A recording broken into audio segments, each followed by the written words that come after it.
آئیے آج ایک بہت ہی دلچسپ کہانی سنتے ہیں۔ یہ ایک ایسے معجزے کی کہانی ہے جو الٹا پڑ گیا اور جس نے ایک شخص کے ایمان اور ایک پوری برادری کی روایت کے درمیان ایک خطرناک ٹکراؤ پیدا کر دیا۔ کہانی کی شروعات ہوتی ہے ایک بے بس ماں سے جس کا بچہ معجزانہ طور پر ٹھیک ہو جاتا ہے۔ یہ تو خوشی کا ایک ایسا موقع تھا جسے سب کو مل کر منانا چاہیے تھا، لیکن ہوا اس کے بالکل الٹ۔ اس واقعے نے ایک زبردست تنازع کو ہوا دے دی، کیونکہ اصل سوال یہ کھڑا ہو گیا کہ اس معجزے کا سہرا کس کے سر جاتا ہے۔ کہانی کے ایک طرف ہیں یعقوب نامی ایک نبی۔ وہ اس بیمار بچے کی صحت یابی کے لیے دعا کرتے ہیں اور اس کا سہرا اپنے ایک اندیکھے خدا کو دیتے ہیں جو ان کے جد امجد ابراہیم کا خدا ہے۔ لیکن دوسری طرف وہاں کے مقامی پجاریوں کا کچھ اور ہی ماننا تھا۔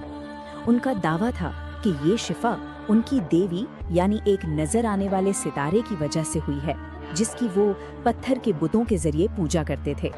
تو اب یہ جو اختلاف تھا نا، یہ کوئی چھوٹا موٹا معاملہ نہیں رہا، یہ ایک نجی بحث سے نکل کر پورے شہر کی ایک بہت ہی خطرناک مذہبی بحث بن گیا۔ اب ذرا ان دونوں عقیدوں کا فرق سمجھے۔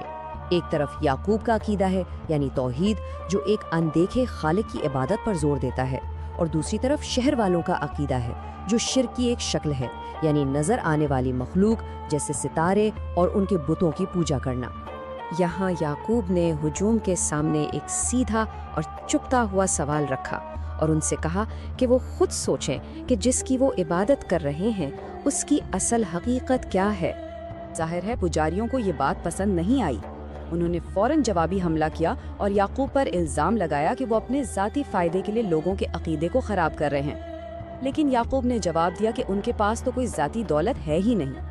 اب بات بہت آگے بڑھ چکی تھی، بحث ختم ہو رہی تھی اور الفاظ کی یہ جنگ اب ایک خوفناک جسمانی تشدد میں بدلنے والی تھی۔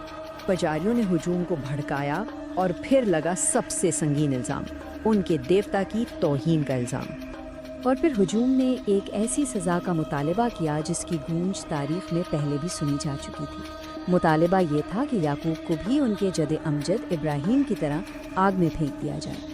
تو سمجھنے کی بات یہ ہے کہ یہ صرف غصے میں نکلی ہوئی کوئی بات نہیں تھی، اس کے پیچھے ایک پورا تاریخی اور مذہبی پس منظر تھا جو اس دھمکی کو اور بھی زیادہ خطرناک بنا رہا تھا۔ جب لگ رہا تھا کہ اب سب کچھ ختم ہونے والا ہے، تب ایک طاقتور شخصیت سامنے آتی ہے، لیکن ان کا حل کوئی مکمل بچاؤ نہیں تھا بلکہ ایک طرح کا سمجھوتا تھا۔ شہر کا حاکم لبان، جو رشتے میں یعقوب کے چچا اور سسر بھی تھے، موقع پر پہنچے اور انہوں نے اپنا اختیار استعمال کرتے ہوئے ہجوم کو منتشر کر دیا۔ لیکن اس حفاظت کی ایک قیمت تھی۔ لابان نے پجاریوں کو ٹھنڈا کرنے اور شہر میں امن قائم رکھنے کے لیے یعقوب پر 500 دینار کا بھاری جرمانہ لگا دیا۔ اب لابان کا کردار صرف ایک حاکم یا رشتہ دار کا نہیں تھا، وہ ایک بہت ہی شاطر سیاستدان بھی تھے۔ ان پر ہر طرف سے دباؤ تھا، انہیں طاقتور پجاریوں کو بھی خوش رکھنا تھا، اپنے خاندان کی حفاظت بھی کرنی تھی، شہر کا امن بھی برقرار رکھنا تھا، اور سب سے بڑھ کر بابل میں بیٹھے اپنے آقاؤں کو بھی جواب دینا تھا۔ تو یعقوب آگ سے تو بچ گئے، لیکن اب ایک نیا اور شاید اس سے بھی زیادہ بڑا خطرہ پورے شہر پر منڈلانے لگا تھا۔ پجاریوں نے فوراً اس موقع کا فائدہ اٹھایا اور کہانی کا رخ ہی موڑ دیا۔ انہوں نے اعلان کر دیا کہ یعقوب کی گستاخی کی وجہ سے ان کے دیوتا ناراض ہو گئے ہیں اور اسی لیے بارشیں رک گئی ہیں۔ یعنی ایک شخص کی جان پر جو فوری خطرہ تھا وہ تو ٹل گیا، مگر اب اس کی جگہ ایک اجتماعی خطرے نے لے لی تھی، قحط کا خطرہ، ایک ایسا خطرہ جو پورے شہر کو ایک دوسرے کا دشمن بنا سکتا تھا۔